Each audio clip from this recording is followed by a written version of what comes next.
Tungod sa kusog nga linog nga nitayog sa daghang lugar sa Mindanao nitong Lunes sa buntag, daghang istruktura ug gambalay ang nadanyos. Sa maasim Sarangani Province, ang sentro sa magnitude 7.8 nga linog pero usa ang General Santos City sa grabing naapektuhan. Nabalda ang mga negosyo na suspinde ang mga klase ug trabaho.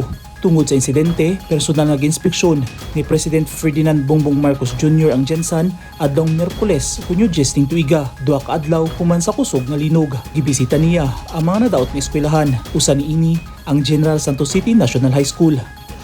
Tinitignan natin lahat ng naging damage dito sa eskwelahan para malaman natin. Napuntahan na natin yung ospital. Napuntahan natin kung saan nagdi-distribute ng AX, 4,000 yata yung nandun at dalawang eskwelahan. Ito at saka Charon, malapit lang dito.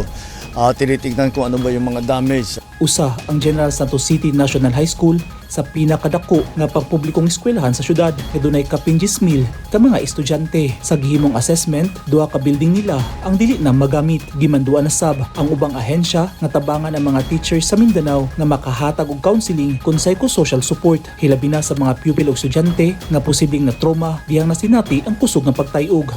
We have a program sa DOH na tutulong sa mental health ng mga bata na dumaan sa ganitong klaseng experience.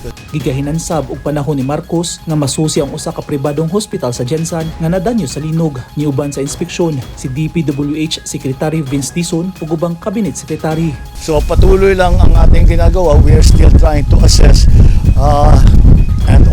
trying to assess the buildings that were that have been damaged. What is the nature of the damage? What do we need to do to put them back into service? Whatever, yun ang ating unang ginagawa.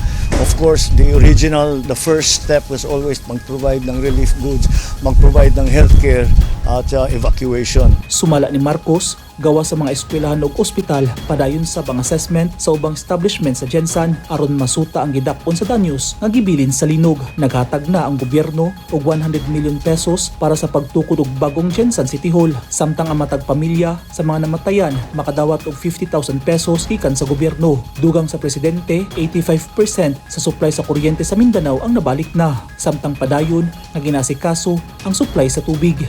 Now we are also working to very quickly open lahat ng mga daanan para kung kahit saan makapasok na yung mga sasakyan natin, magdala ng tulong, mag-ayos ng mga electricity, ng mga water system at